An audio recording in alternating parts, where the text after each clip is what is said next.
Good evening. Welcome to the Steel City Huddle podcast. I'm Leanne Lohman, joined as always by Zach Franciscus. And once again, Zach, I feel like, at the start of OTAs today, there's a lot of little bitty stuff to talk about kind of last week, which I think is fun.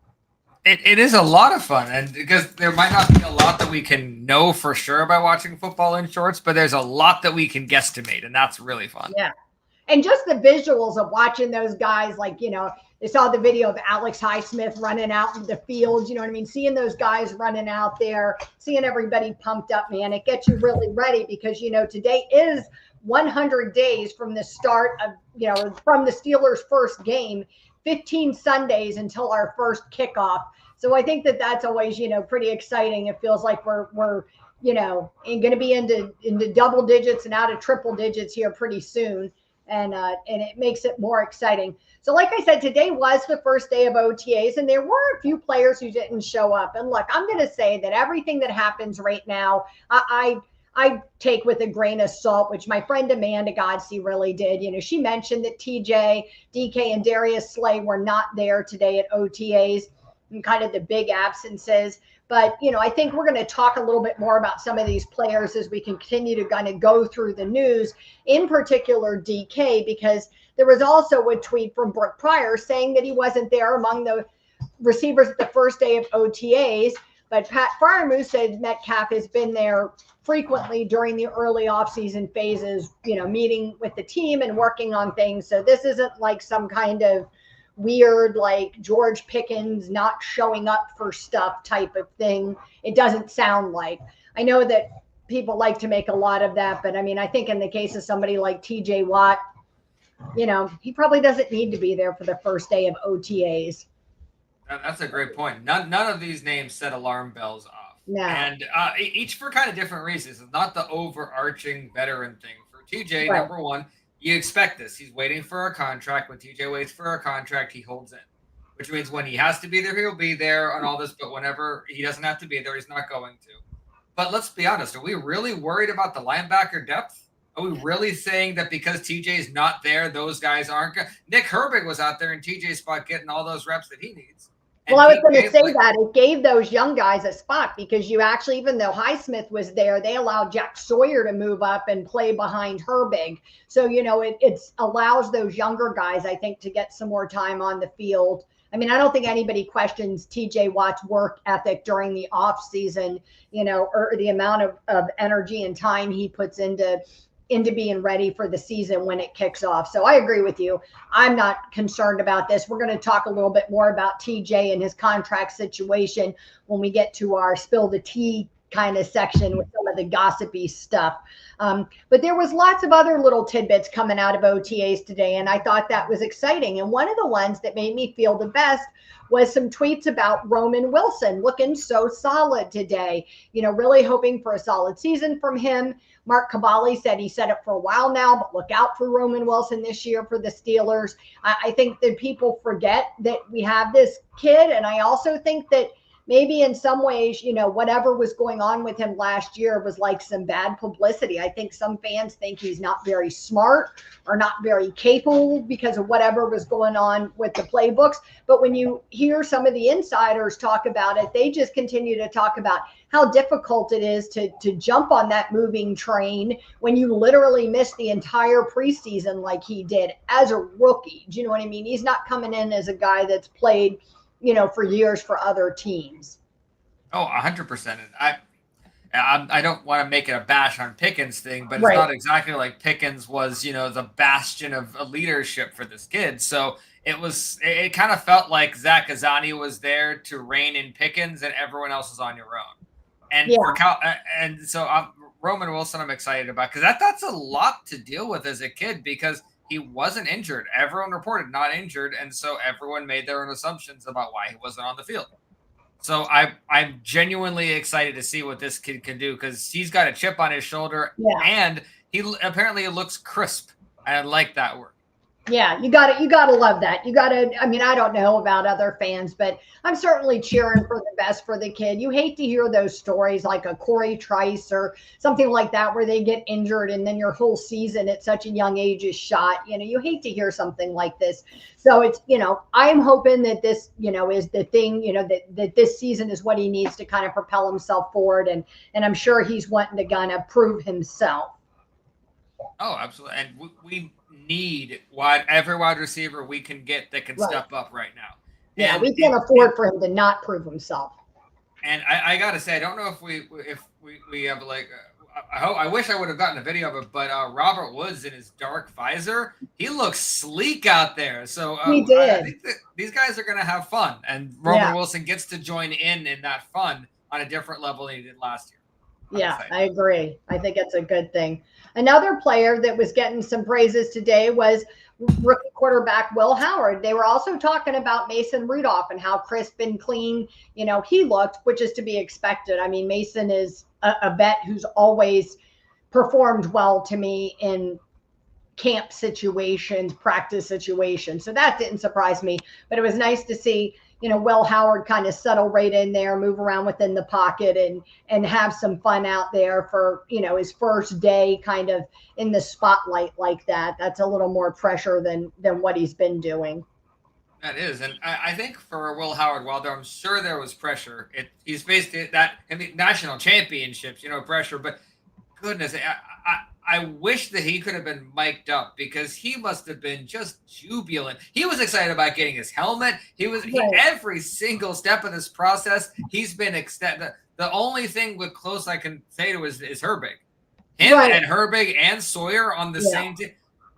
I don't want to jump the gun, but it feels a little bit like we're getting not just the gritty people, but the people from what I remember the energy being in 2008, 2010, 2005, where it's a hype each other up. We're better than this, all that. And if these young guys are doing this, what a nice culture shift that would be. Yeah, totally agree. Totally agree. I think most fans will be really happy to see this piece of news that the switch did really happen. Broderick Jones working at the left tackle, and Troy Faltanu confirmed to reporters that the plan is for him and Broderick Jones. Confirms the plan for him and Broderick Jones at offensive tackle. From what I've been told, I'm playing the right tackle. So I think it's reassuring to me to see that they're switched right from day one, and we're not doing any of that wacky stuff where we were bouncing them back and forth and whatever else weird stuff was going on last year in OTAs and training camp. So I hope that this is setting the foundation for that offensive line. Exactly. Last season kind of felt like when you got that weird season of a show you're watching where you're like, this is badly written and they have way too many celebrity guests. They did not think this through. And now we're getting here, and they're like, oh, okay, you got back to the base. Good characters are coming back. I was happier than probably anything else today when I saw this. Yeah. Because these little signs where you don't tweak it if you don't have to. Why are you trying to reinvent the wheel out there? There's no reason to do it. So genuinely happy about that. Yeah. Poor Relic is always sick or something. Oh, my God. He has the flu, but he's here. Our reality of Rodgers, and we're going to talk about Rodgers in a little bit, but a reality of Rodgers is either a 12-5 or 3-14, either a divisional win and a playoff, the top 5 pick next year. Either I'm fine with. Here we go. Exactly. We're going to talk a little bit more about Rodgers in a little bit and kind of, our perspective on what we really think that winds up meaning for the team if he really does come. Exactly. And a really quick non-football thing, if anybody has a chance, reach out to Relic out there and ask him about the bookies rating because it's genuinely exciting. Yeah. So not non-football, but very, very exciting. So I told him we're looking to give him a big shout out and promote it for him when he's ready to go with it. So that is very exciting. That's no small feat. Another person who was getting some props today was cornerback Beanie Bishop, who says that he's reworked his body this offseason, according to Nick Baraball. He spent most of his offseason in Pittsburgh working with the Steelers staff to do so. He cut a lot of fat for muscle and hopes that it would make him a stronger, more explosive player. So I think that'll be really interesting to kind of get a look at what he looks like, so to speak, and how that translates to the field, hopefully in some more consistency and more playing time. I hope so. I'll be 100% honest about this. This worried me when I saw it. Beanie's not a big guy.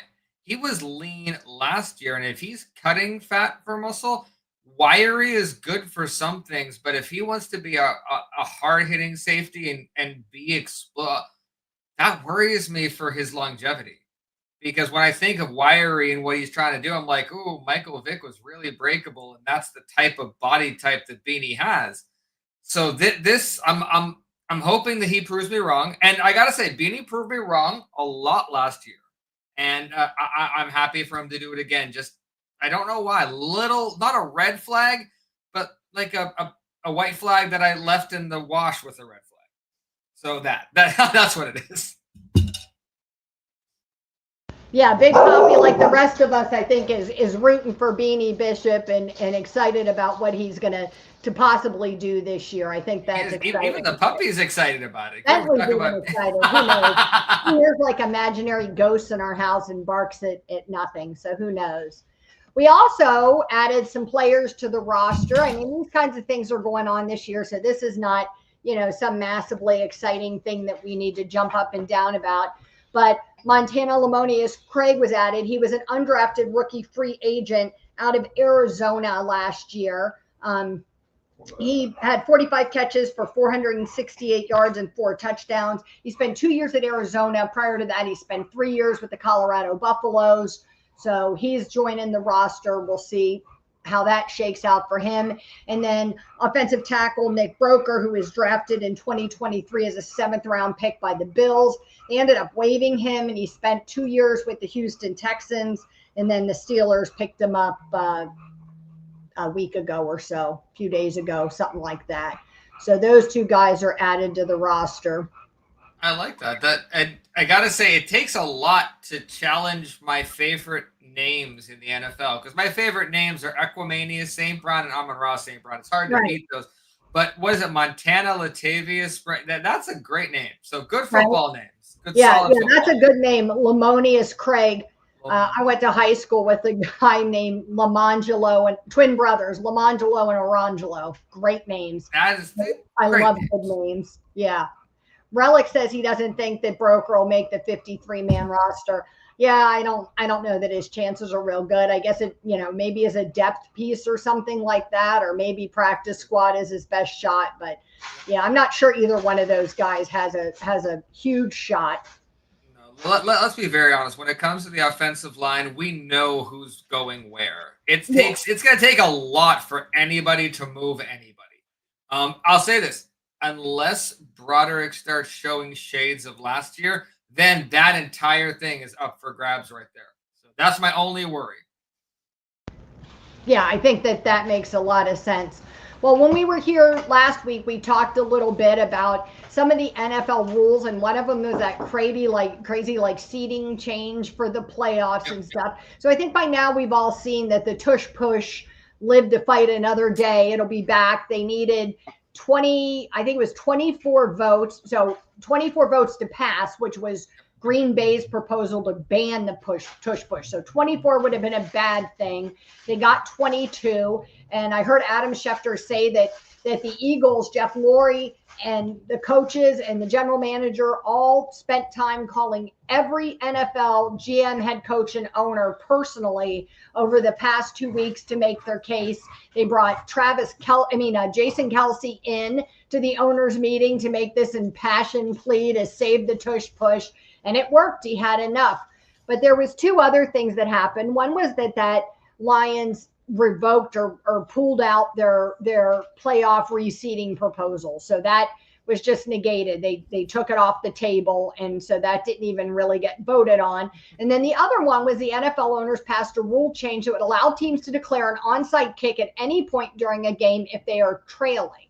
They'd be kicked from the 34 instead of the 35. I thought that was interesting. It's such weird semantics. I mean, first off, I am so happy that the tush push was pushed through, because there was a couple of articles and podcasts that really jumped the gun. And let's talk about the tush push being gone. And and it is not. So if you do something really, really well, you shouldn't be punished for it. Mel Blount was punished for it, and I'm glad that it didn't happen now. So from the experience of being a Steeler fan and knowing what the Mel Blount rule is, I'm really glad that didn't happen again. So really, if Green Bay, if you're really that upset about it, my goodness, learn how to do it better. Learn to do it, right? We talked about this last week, and I said the same thing. I was like, there's this like fan part of me that's pissed off when like the Eagles use it against us, and I'm like, that play should be banned. But look, I mean, players can get hurt doing all kinds of things, and while I agree with everything everybody says that it's like rugby scrum, it's not really a fancy football play. It's, all of those things. I agree with that. I still think that you're allowed to do it. It's not against the rules and the way they stood. And so, I mean, what are you going to do, right? Relic says, isn't the tush push just a quarterback sneak? And I'd say this, that I think the difference is that generally, the running back and the tight end lined up behind that quarterback, and the momentum really comes from them or somebody else on the offense or somebody's else, shoving him forward versus the quarterback using his own momentum to propel himself across the line. I think the reason the Eagles are so successful with it is because Jalen Hurts can squat like a semi truck or something, like 8 million pounds. And so I think that really helps. They get the double advantage of his incredible leg power on top of the running back and tight end or whoever it is shoving him across the line. Exactly. And to me, it fascinates me. And I hope eventually they write a book about it once all the people involved have retired and all that, about how this came about, because the Eagles are a fantastically run organization. I'm so glad that we have Andy Whitehall from that. And when people think about that, they think about drafting or training. No. It's about looking at Jalen Hurts saying, wonder what he can do, and building that from the ground up. It didn't exist, that idea about how to do that. And they went back and they looked at different plays where the refs didn't call penalties on the offensive lineman pushing someone forward, and why did it do. So much analytics went in. It's not just a bunch of dumb guys pushing someone forward. It's a bunch of players who understand that. I'm such a tush push fanatic. The fact that it's not a Steeler thing. Yeah, I gotta say, like I felt sort of like Rooney did afterwards. The Steelers voted against it. I know a lot of fans were angry about that, and I felt sort of like Rooney did about it, which is kind of like okay either way. Like if it had gotten banned, it wouldn't have been that big of a deal to me, just because we're not really implementing it. So, and like our immediate moment, it doesn't impact our future. But I guess it could, right? Maybe Will Howard will excel at the tush push, or maybe this new offensive line will really be good at it, or that'll be Pat Fryermuth's hidden talent, or who knows, right? So, I mean, I feel kind of like he did, which is that players can get hurt in other ways, and football comes with inherent risk. So it just is what it is. I don't know. I'm not saying I know anything or all the. I have heard a lot of people put forth that we have Darnell Washington. If there's anybody who was built for that, not only that, you get him close, he just goes like that. Right. That's it. His arms are like 9 feet long. So you're good. Or have him shoving the quarterback. Do you know what I mean? If it's really set up with a tight end to be one of the shovers, then why not have massive Darnell Washington and his very long arms be the one who's helping to shove you across the line? That's true. Well, it's OT. By the way, I forgot to mention, it's not a random background. That is the UPMC Rooney Sports Complex, where our Steelers right now are doing the OTAs. So I found a pretty picture to make sure. So I hope they're putting all of those things into play as that's going on. Yeah, love that. Love that. Hi, Nick from Rhode Island. We're glad you're here. Appreciate you joining us. My mother recommended that he come and watch the podcast. He followed through. Thank you, Nick. Yeah. Appreciate that, bud.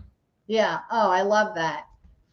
Oh, he says, here he is. He says, hi, Zach. I work with your mom. What do you guys think of the news that Bill Cowher becoming a part owner of the Steelers? I saw something about that. I wasn't sure how accurate that was. So I think it would be interesting, and I think it would be amazing to have Cowher buy into the Steelers. I don't know if it'll happen.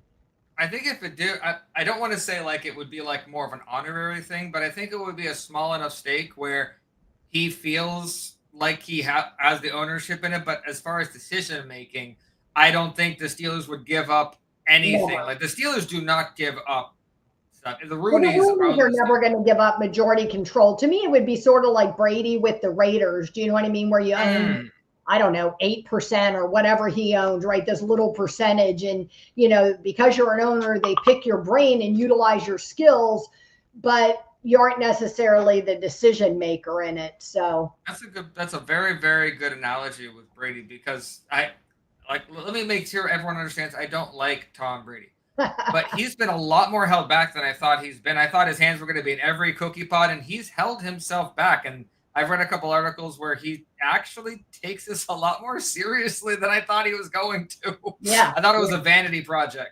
So bravo, Bill. If this is what you're looking for and it's not a vanity project and you just want to offer a little more about what you have back to Pittsburgh, we still love you. So yeah, absolutely. I can't believe all that Brady's doing. He's got his hands in multiple sports teams. He opened or bought into some sports trading card business and all kinds of stuff he's got going on, as well as like his own personal fitness or health brand, wellness brand.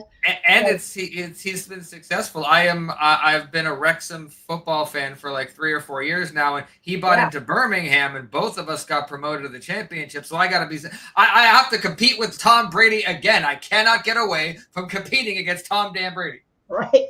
He's everywhere. Following me. There was also an announcement that came out that the NFL introduced a new award, and I love this, the Protector of the Year award. It'll be given to the league's best offensive lineman, as decided by a panel that includes a number of former O-lineman greats.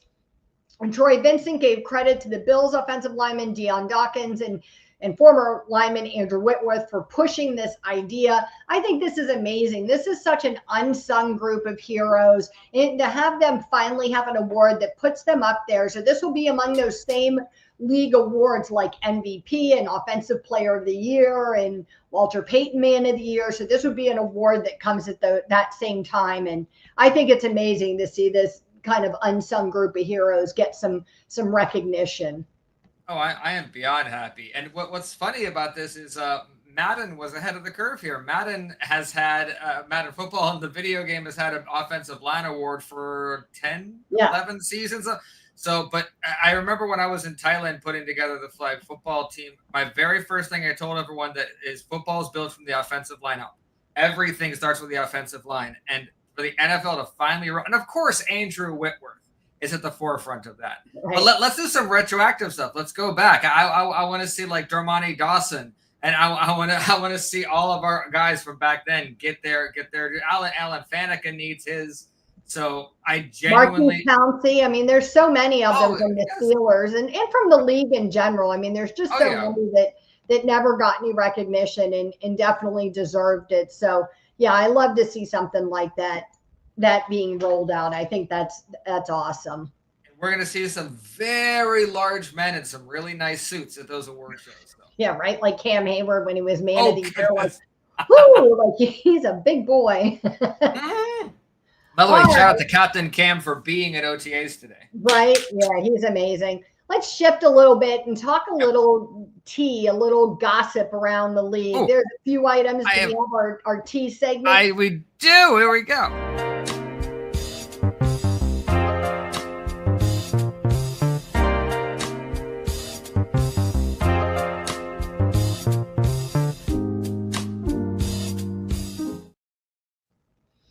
So we have, not tons of gossip coming out, but there were a few items that I thought kind of shifted from newsworthy to more gossip worthy, and I thought those were interesting. The first one came from Jeremy Fowler, who talked about the Steelers are definitely interested in Kirk Cousins. At the very least, he's on their radar if Aaron Rodgers falls through. And the Falcons are currently unwilling to absorb much or any of the $37.5 million in guarantees left on his contract to facilitate a trade. It'll be interesting to see what happens after June 1st, because the Falcons signed him to a 4-year, $180 million deal. And other analysts are saying that the Falcons might be willing to, if somebody was willing to eat like 20 million of that, do you know what I mean? They might be willing to work something out to make a trade happen. But if they trade him before June 1st, 37.5 million is their dead cap hit for 2025. If they trade him after June 1st, they can defer 25 million of that to 2026.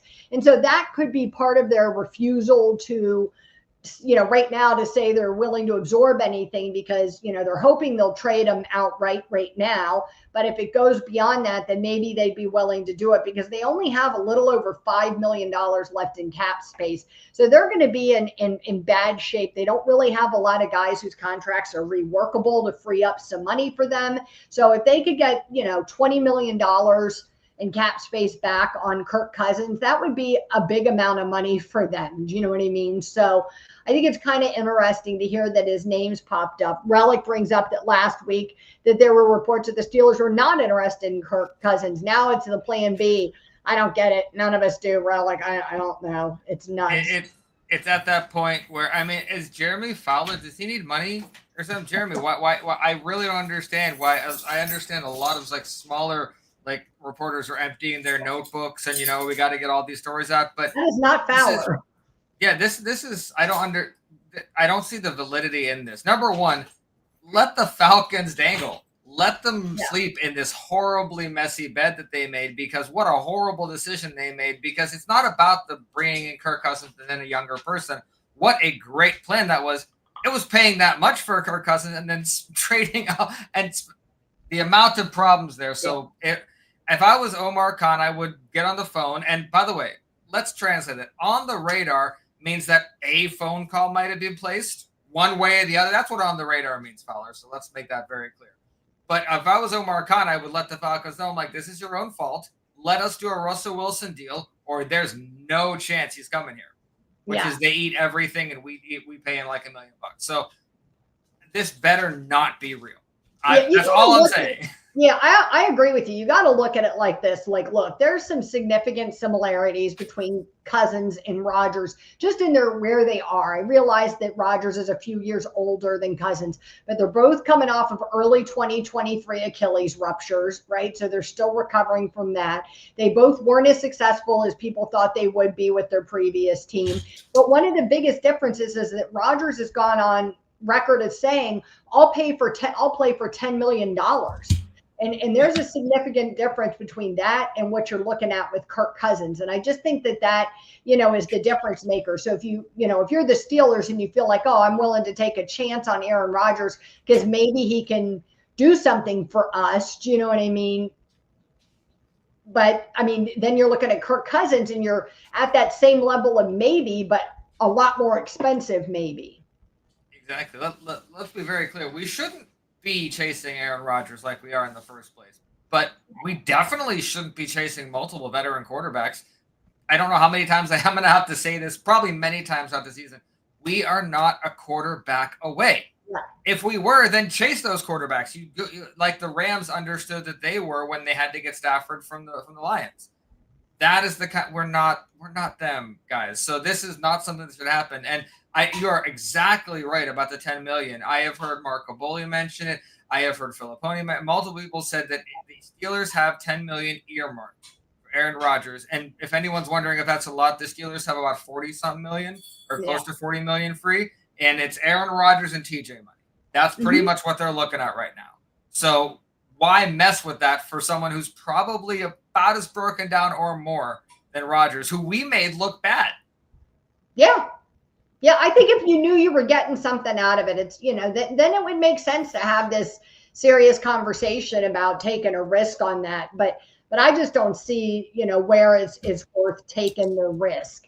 Relic brings up a little bit of his own. He says, not about the Steelers, but did you all hear the news out of Browns camp? Shedeur Sanders, even though he had a good rookie mini camp, he still may not make the 53-man roster. He's taking fourth string snaps.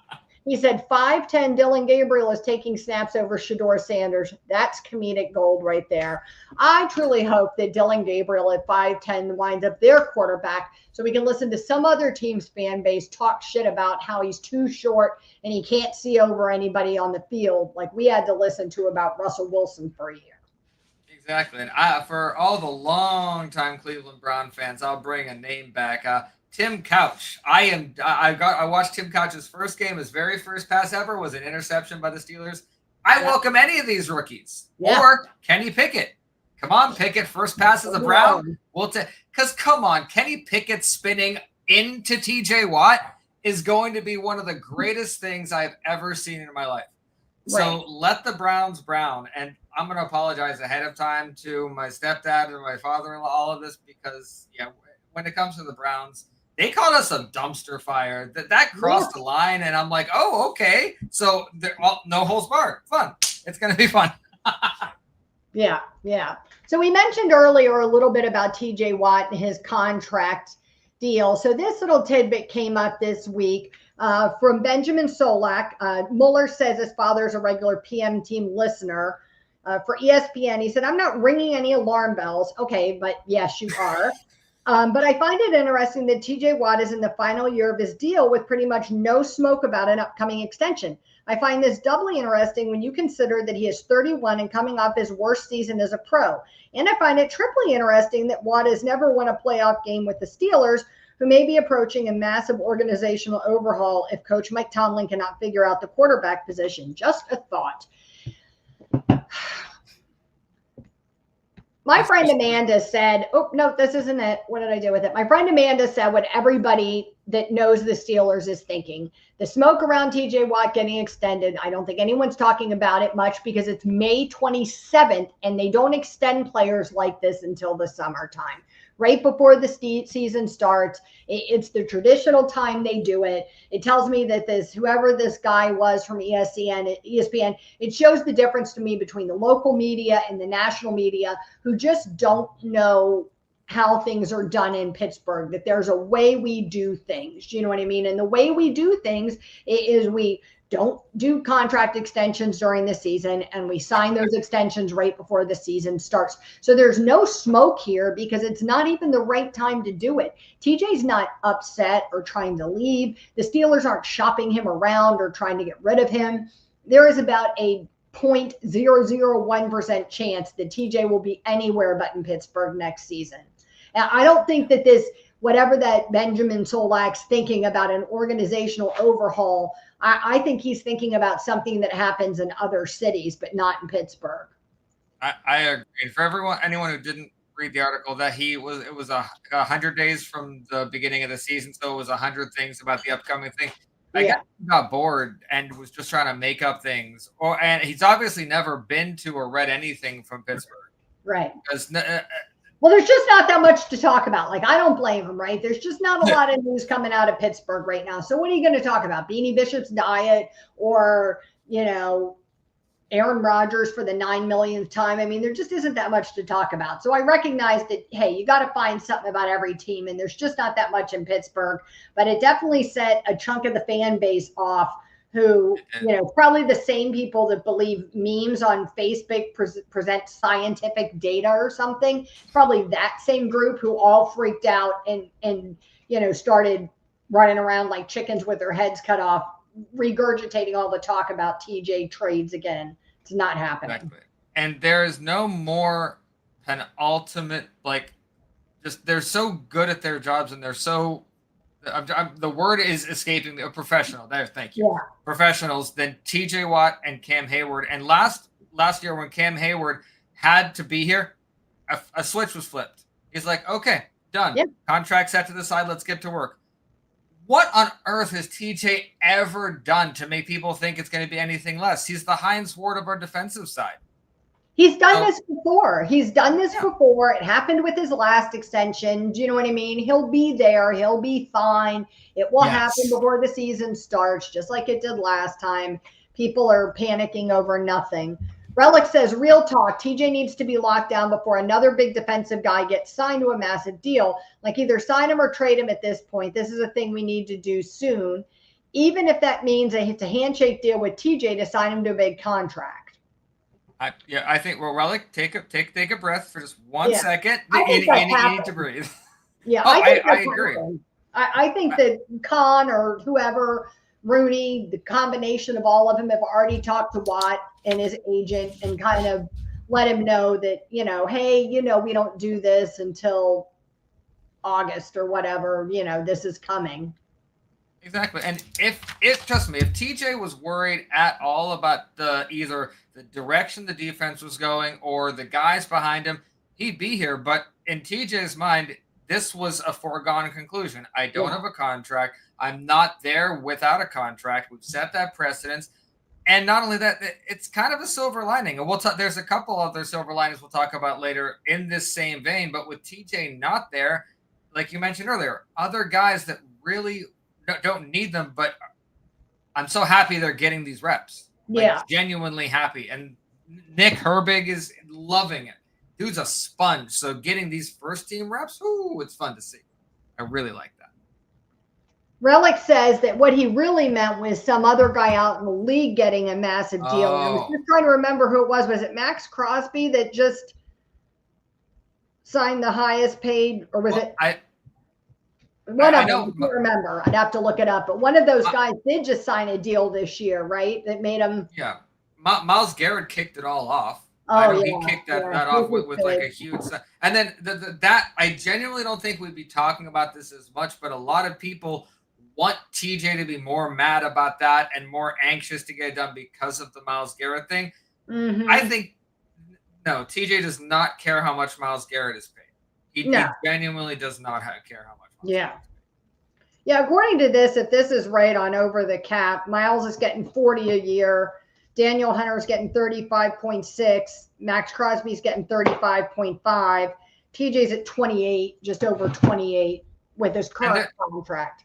And there's some back and forth that'll have to happen because TJ, I don't like to speak too bad of Ben, especially since wearing his jersey, but I don't think TJ will hamstring the team as much with contracts the way that did. So there's going to be a really good happy medium where TJ gets paid like he deserves to be paid as one of the top defenders in the NFL while still making sure if the Steelers need to get someone or bring, because let's be honest, it's been rough the last couple of years when we've had injuries. Suddenly every offensive lineman is hurt or every wide receiver. We got to be ready for that. So TJ's not going to do anything that's in the worst interest for the Steelers. Genuinely. Yeah, I agree. Free that one. We mentioned earlier that DK Metcalf wasn't there today for the first day of OTAs, but Deshaun Elliott says he hasn't met, or Darius Slade was also one who wasn't there, is who I meant to say. And Deshaun Elliott said he hasn't met Slay yet, but he's heard nothing about good things from Slay. He's excited to meet him. When he gets here, he'll get here. I'm sure he'll be a great addition for us, and he'll be a natural leader on the defense.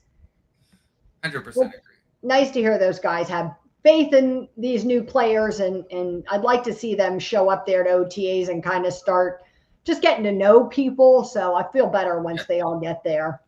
I will. And as we're going to get to soon, there's mainly one player that should be at OTAs. Let's make this very, very clear. Darius Slay is a big upgrade at cornerback from what we had. I take nothing away from Dante Jackson. I rewatched some tape, a lot of lucky picks, a lot of lucky things that maybe if they didn't happen, but the biggest thing is he couldn't stay on the field when it mattered. Hurt a lot. So I got one more news piece, or one more kind of gossip piece. I thought this was great up from Christopher Carter. He said, hot take, there's more hate between Ben Roethlisberger and Mason Rudolph than there is between Caitlin Clark and Angel Reese. Because Ben Roethlisberger had made a prediction with and without Aaron Rodgers. I have it said 7-10 without Rodgers, and I have it said 11-6 with Rodgers. That's a pretty big difference. I disagree, Ben. I know. A whole segment on it. Black Big Board says something different. I'm sorry. Ben is no longer a football player, and he golfs with a lot of people, and he might just not want to piss off Aaron Rodgers. They golf together. Yeah. And he's having, I guarantee that this is why Ben and Tomlin got along to the point they did. They both just like fucking with people when they have a chance to. It's like, I'm going to say this. Watch what they do. I think that this whole Mason thing, look, do I think that Ben was probably a dick to Mason Rudolph? Yes. Do I think he could have been nicer, could have been more helpful? Yes. Do I understand he felt blindsided? Sure. So I get all of those things, but I don't think he cares as much as people think, he does, like they like to say he does. Well, we started a new segment. We started the new show. If you're from Pittsburgh or you have family from Pittsburgh, everybody has that drunk uncle, the one who says the most off the cuff stuff every week. So we have our new drunk uncle tweet of the week.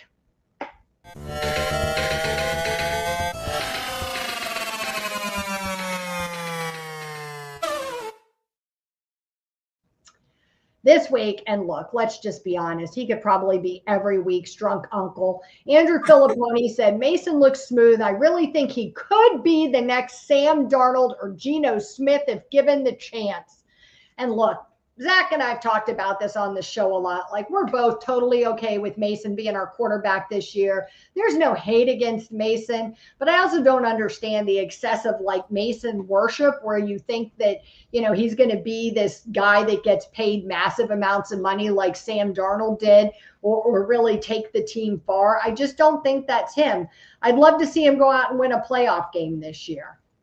Yeah, he could. I can see him more of the quarterback that does what is needed in a couple games, and more often than not, the defense will have to rescue it. But if nothing else, what is you're going to be able to say about Mason? Dude aired it out. He loves to throw the football, loves to throw it long, loves to use the middle of the field. It's going to be, I feel it's going to be more fun. You don't have to have Aaron Rodgers here to have fun. We'll get to all that later. You can have fun with Mason. Relic is all in. Listen, Leanne, Mason saved Christmas. He's QB1, Super Bowl MVP, deserves $75 million a year for 8 years. Relic must have gotten like good cold medicine. I know he's joking. Maybe he got the good stuff. I don't know. Look, I like Mason. It's nothing against him. I'm not a Mason hater, but I'm also not a Mason apologist where I have this like ridiculous belief that you know he can always kind of save Christmas. So let's shift and talk a little bit, Zach, about Aaron Rodgers, right? And what we think that really looks like for this season. So let's like objectively, right? Remove our feelings about how we don't really like him, remove the feelings on how we feel like he's dragging the Steelers along, and talk a little bit objectively. Tell us what you think, Zach.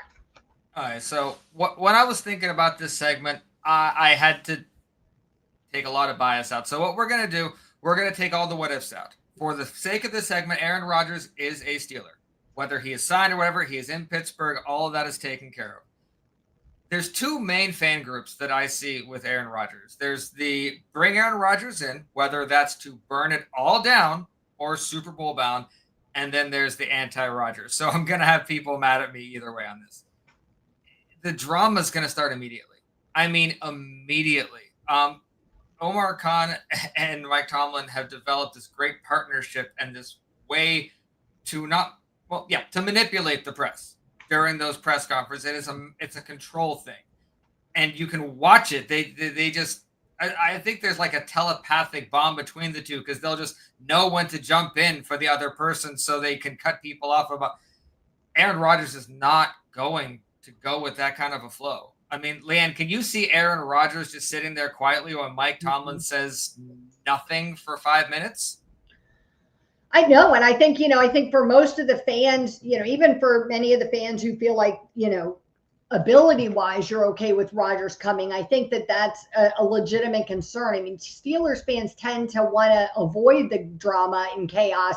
It's part of the issue that many of them had with Juju, with AB, with George Pickens, do you know what I mean? With other guys we've had, they don't like that. They don't want it. So I find it interesting that so many of that crew is all in on Rodgers coming to Pittsburgh, because I do think it's going to be a constant clashing of heads. Do you remember when Ben used to say stuff early in his career, like off the cuff crap to the media? And Tomlin would be so mad about it. And, you can't really control him, but he would kind of run his mouth on these talk shows. He ended up learning his lesson and not doing that. But Rodgers isn't learning any lesson, and nobody can dismiss this as, oh, he's a 25-year-old kid, he just doesn't know what to say. The man is 41 years old or whatever. Exactly. And then I can't get over this lost time. I know people say, oh, Rodgers doesn't need it. He might not, but if you're a quarterback coming into this system, you can't have it both ways. I was watching Kaboli and Mac the other day, and Mark Kaboli said very specifically, When Aaron Rodgers comes in, it's Aaron Rodgers' offense. He will call the plays he wants. He will design it the way he wants. And let's be clear again, Arthur Smith does not want to give up that control. He's very proud of the roster he has right now and the way that he can run it, because I am a Najee. I love Najee to death, but he didn't fit what Arthur Smith was trying to do last year. They didn't get used right. But when Aaron Rodgers comes in, he's going to throw that out the window. And that's not conducive. So right away, you have drama between the general manager and the coach. Then you have drama between Aaron Rodgers and Arthur Smith. And I don't know how this locker room shrugs all of that lost time off. These guys are here. If Aaron Rodgers, if you're going to be the leader and you want to come in and feel like you deserve to just take an offense over, be here to implement it. You should have been here this morning at 10:25 when they took the field quietly without any fanfare. And the fact that you weren't said a lot about what we're going to get with Aaron Rodgers, because how long, legitimately, I was trying to think, how long does it take from now if Aaron showed up tomorrow morning, which I think is the next time they do it, how long does it take to get caught up? What end of preseason? Because I look back, Aaron Rodgers has played 2 preseason games and thrown 12 passes since 2018. He does not play in preseason.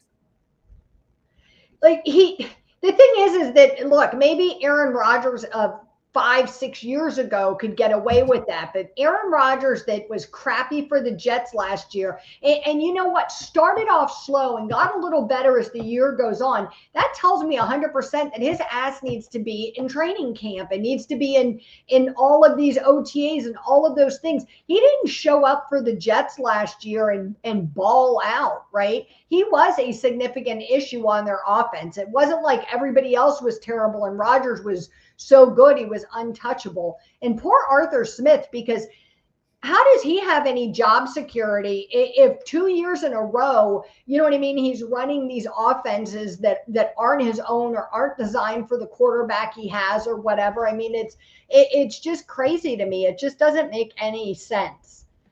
Big Poppy says he doesn't see the point of the real benefit Rodgers will bring at this point. Maybe a few wins, but nothing substantial. The drama must be the entertainment. It must be. And I don't know how much of this is true and how much of it is just people wanting to project it on him. But the more that we just sit here and inexplicably wait for a quarterback we don't need, the more I'm wondering if it really is a lot about ego. It really is that a little bit ago, so we said we want Aaron.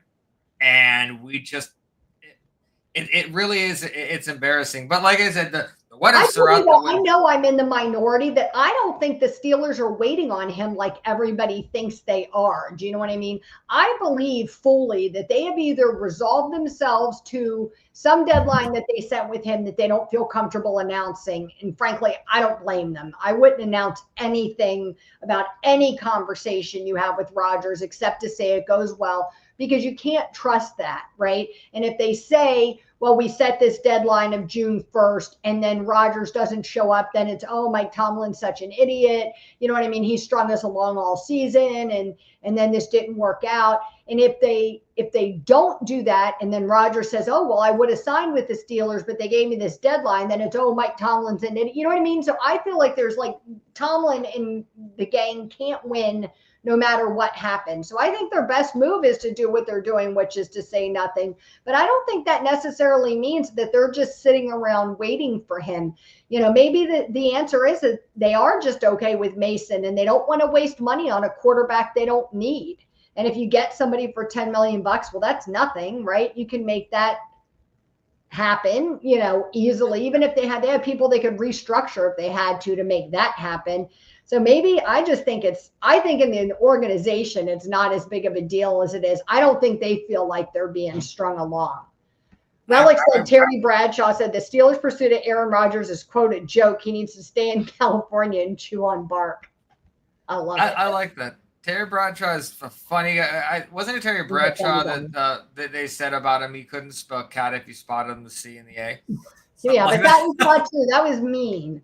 I think that was the first quote that my mom said about Terry Bradshaw to talk about why he was so great because he overcame all that. Yeah. But with Aaron, I really hope you're right about that, Liam, because if everyone's wondering why I talk about Mark Kaboly specifically, because he has gone on a limb and said it's not 90%, it's not 99%. He is 100% signing before the Steelers go to training camp. He said 100% about that.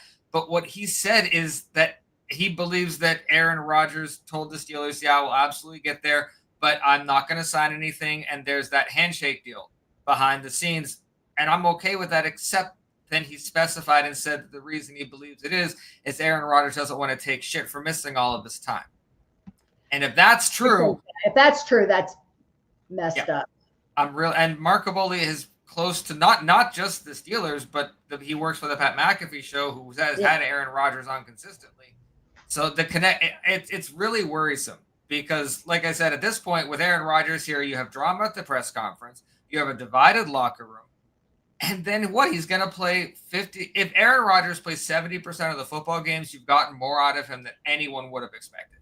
Right. And that's not good enough. 6 of those games to warm up and get in a groove. Do you know what I mean? That'll probably be like 3-3 or something while he warms up and gets his sea legs.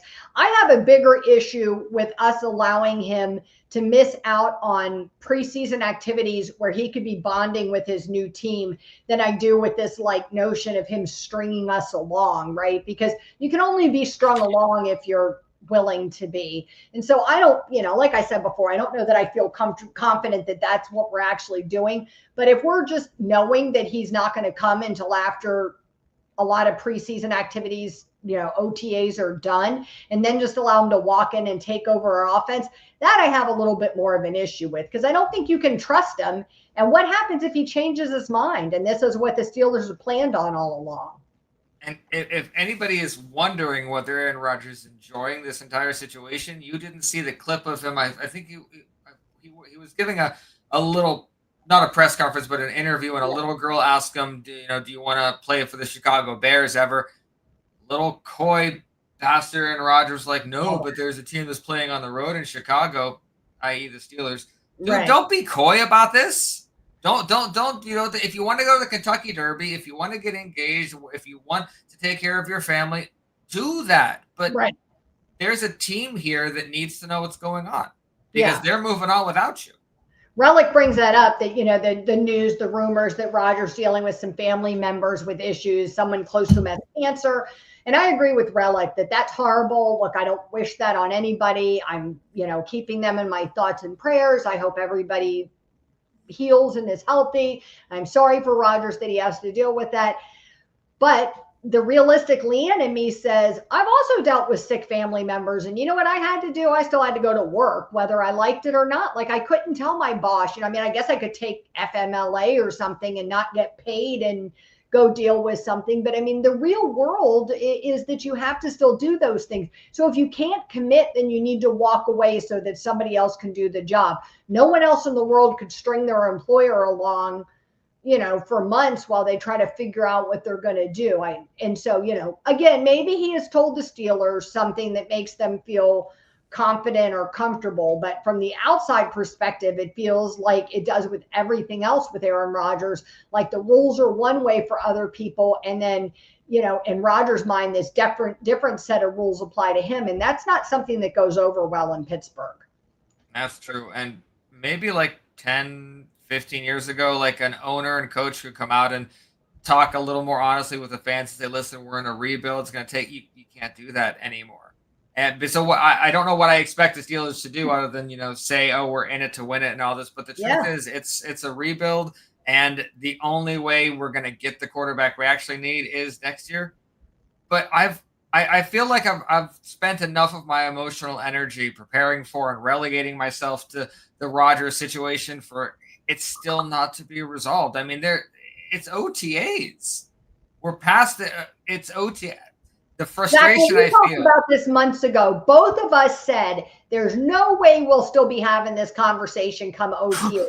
Both of us were so confident that this would be dealt with by now in one way or another. And the fact that it isn't is just mind-boggling. Like, I would have never believed we'd still be talking about this idiot right now. Relic says that the messed up thing here is very real. Mason is QB1 right now, taking QB1 snaps, planning for QB1. Rodgers signs anytime before week 1 and Mike T puts the bet is QB1 regardless. I will say that the Steelers supposedly told Mason all along that he was coming in as the backup, right? So I don't know. I mean, I guess all Mason can do is control what he can control, right? Do the best he can do with what he's given or what he's told, and that's where he thinks he is. So I agree with Relic. I feel for Mason too. I think it's a crappy situation to be in. Do you know what I mean? Yeah. I think Mason is he's being so realistic and honest about what the situation is right. And number one, he is enjoying it. He's happy to be back in Pittsburgh in a different kind of way because before no one really embraced him. A lot more people on Team Mason Rudolph this time. But you're right. He specifically said in an interview that he gave that it's the amount of money a quarterback's paid to him that dictates where they are on the depth chart. So he knows how much he's making. He knows how much Howard is making. So right now he's starting. Rodgers comes in, he slides back. But make no mistake, right now Mason Rudolph is preparing to be starting when week 1 is there. And I want that to happen. Not just because Mason deserves it. That gives us the best chance, if any chance out there, to win a playoff game. And yes, if anyone misheard me, I'll say it again. We have a better chance to win a playoff game with Mason Rudolph than Aaron Rodgers. 100%. I think Mason Rudolph has a better chance to stay healthy. So I think if he could find out a way to run this offense, he's got some, a deep ball threat. If he can get the ball down in DK Metcalf's hands, if they can get Pat Freiermuth involved in this offense again, if our running backs can fire on all cylinders, Caleb Johnson is a real deal. Roman Wilson steps up. The offensive line is, takes a step forward from where it was last year. I think if all of those things can happen, then I think that he has a shot at something here. I will say that I think Mason's got the best shot of starting in Pittsburgh than he would anywhere else. I mean, any other team had signed him and he 100% would have been somebody's backup quarterback, not hoping for someone to get injured, but, hoping to play, that there's an opportunity. Relic says, so Aaron doesn't sign. Steelers can't afford Cousins. What happens? Does that mean Mason is QB1? That's what they're saying. They're saying, well, Howard won't start this year. So who else is out there if not Mason? I think it's Mason. I think it's Mason. I don't see a snowball's chance in hell of anything happening with Cousins. No. Big Poppy says, when the shitty Jets release you, that should have told us all we needed to know. Still hope he just stays in California eating bark. I got to agree. I just don't want any part of him even sniffing around Latrobe or Pittsburgh or anything else. I've had enough of him. The best thing that could happen is for exactly what Relic said, for Rodgers not to sign, for Cousins to stay where he is, and Mason would be that. And honestly, it would be someone else. It would be insert name here. It would be a body or a veteran that is on the lower end, that is a career backup that knows what their job is. But I believe that they have pretty much told Mason it's one of two things. It's either Rodgers or you. And I feel like that I have a level of confidence in that, because Will Howard ain't starting. He shouldn't start, and I do not want to see any of this Howard stuff. And as much as I'm like other fans, and that I want to see that kid exceed and excel and all of those things, I don't want to put him out there too soon and have it destroy his confidence, have it damage him in any way or slow down his progress. I don't think he's ready to start as a rookie, and I don't think he should. Exactly. So the reality of Rodgers isn't good. It's not. So, but I wanted to make sure people understood that if you get him here and you get what you wanted, it's one of those cases where you did not get the good genie and you got the one that's going to fuck you over. Yeah. Relic has a question for you before we go. I've been saving this one. He said, Arthur Smith is proud of running CPAT over Warren, which is crazy. Why is CPAT still on this team, Zach? Tell me. There's legitimately no good reason. And I can't think of anything that's a roster spot that could be. Now, we'll talk about it as a warm body, right? Like a warm body, and they find another warm body to replace him. Yeah, it could be hey, we still love you, bud. We'll give you this shot, but you got to earn it this time. You're not just going to come in and be the kick returner guy. Because let's be honest, he didn't return kicks. We have Calvin Austin for that. We're fine. So he's Right. got to be something else. Yeah, he's got to go. He's got to go. That's I just don't even understand that. Like I said, he must just be there, place holding, in case they can't find. I mean, I can't imagine, because I'll be honest. I think if you threw me in some pads, I could go out there and do what CPAT does. I mean, I think a lot of us could. I didn't think that we were getting anything exceptional from him. I'm pretty tough, so I don't know. And I might be a little bit faster than he is anymore. He looked old and chubby and slow last year. So who knows? There are countless people on both. Any NFL player in any position can give you 4 good runs in one season. Give some good hungry young kid. I almost made up a new word, young and hungry.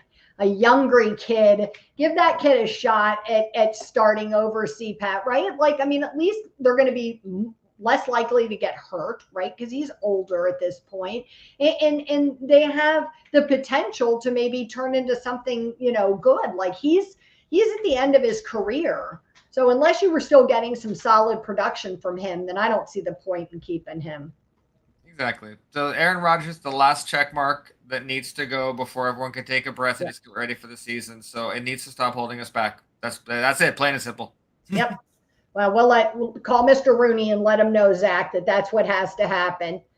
Well, man, an hour flew by. Zach, do you have anything else before we wrap it up for the evening? No, except unless he actually does sign, you're not going to hear us talk about Rodgers this much after this. This was a necessity, so that's why we did this. Get it out of the way. It's like lancing a boil. Just get it out of the way. We'll be done with him now, unless he signs with Pittsburgh. We'll be done with him for a while. Well, if you joined us tonight and chimed in on the comments, we really appreciate it. Relic, hope you feel better soon. Please do us a favor, like, share, and subscribe to the podcast here on YouTube. And also follow both of us on social media and the Steel City Huddle podcast on X. Do us a favor, drop us a comment if you're watching this after the fact. Let us know what your thoughts are about all the things we talked about tonight. Your concerns over TJ, if you have any, what you're thinking about Aaron Rodgers. Do you think it'll be Mason Rudolph? Would you waste money on Kirk Cousins? We want to hear what you think. Let us know. Thank you for joining us. Leanne and Zach would like to thank you for tuning in to the Steel City Huddle podcast. Don't forget to like, share, and subscribe so you don't miss a thing.